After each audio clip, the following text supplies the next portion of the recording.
Have you ever noticed that the more you delve into deep thought, the more isolated you feel?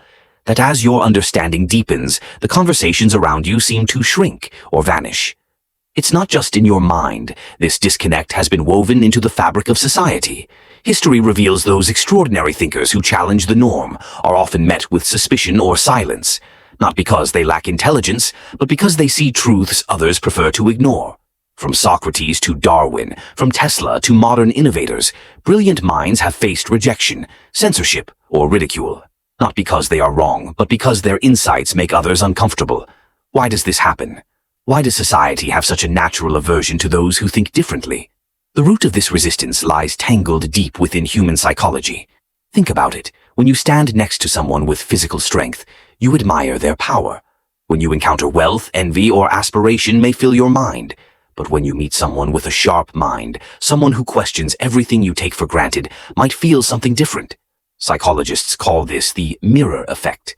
A thinker who explores new ideas doesn't just introduce fresh concepts, they cast a mirror that reflects the limits and flaws of those around them. And that reflection, whether loud or silent, can trigger an uncomfortable response. Because in the presence of a deep thinker, many people instantly feel inadequate, even if the thinker remains silent.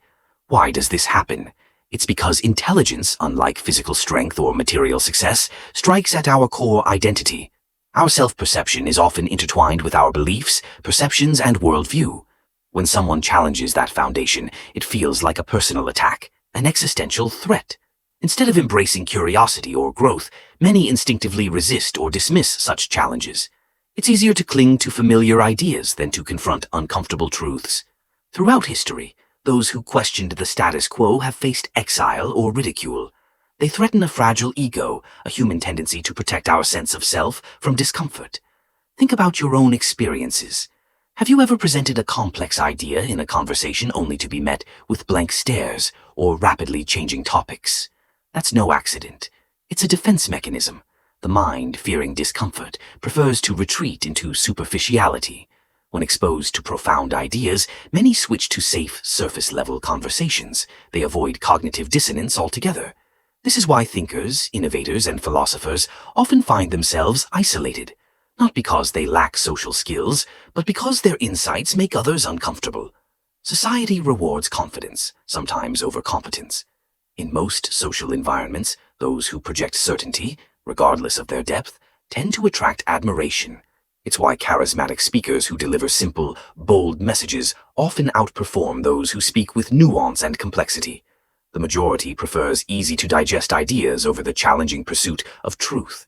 History offers countless examples, leaders, influencers, and celebrities who flourish by telling people what they want to hear, not what they need to face. The digital age has only amplified this trend. Algorithms prioritize emotionally stirring content over thoughtful discussion, making viral sound bites more influential than deep analysis. Complex ideas are too hard to package into short clips. Society increasingly favors quick entertainment, sensational, shallow, and easy to consume, over genuine insight.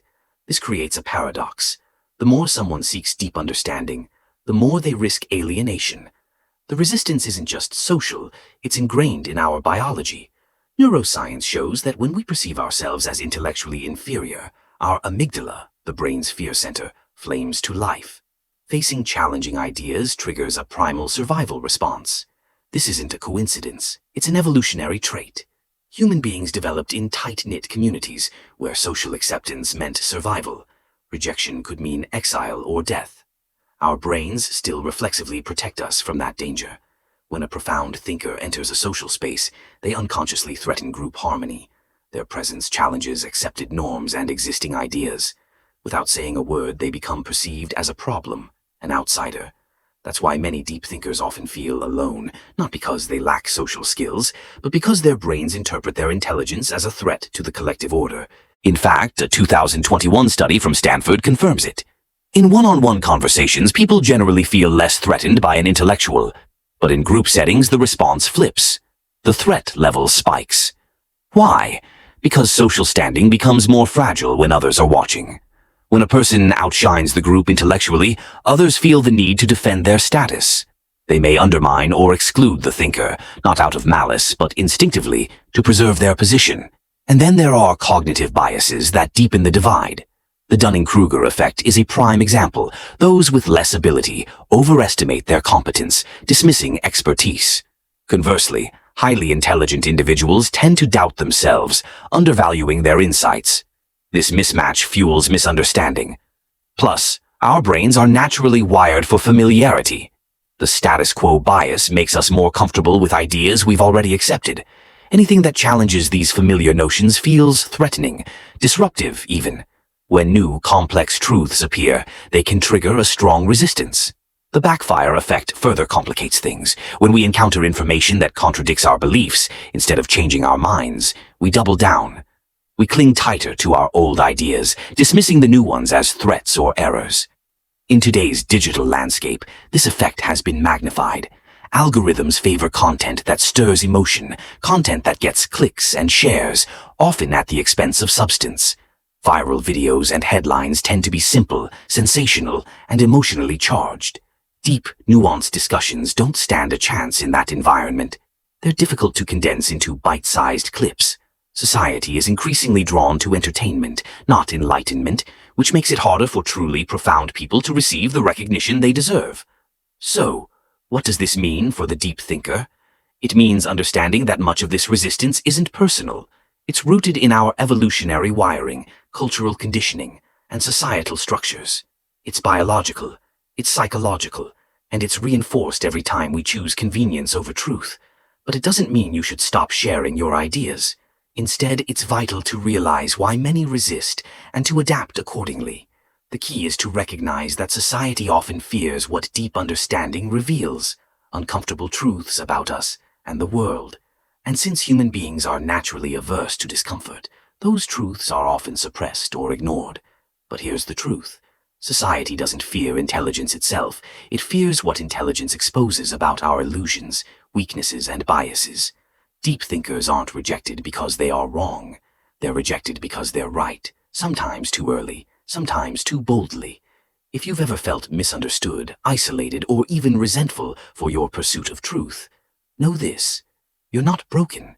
You are simply ahead of your time, shining a light that others are reluctant to face. And perhaps the greatest challenge isn't in convincing others of your truths, but in understanding the nature of societal resistance. The most profound thinkers throughout history have faced the same hurdles, but their resilience, their willingness to embrace solitude, and their pursuit of knowledge despite rejection are what define the true philosopher. They understood that solitude isn't a punishment, it's a privilege. It's in solitude that ideas grow strongest. It's where clarity emerges. And more often than not, it's where the deepest truths are born. So, be patient with the world, and patient with yourself. Because in the end, every great leap forward begins with someone willing to stand alone, questioning everything. Society may not always welcome that, but knowledge wasn't meant to comfort everyone. Its purpose is to illuminate. And if you're committed to that path, remember, you're not alone. Your journey toward understanding echoes through history, and it's a sound that will grow louder with every courageous step you take.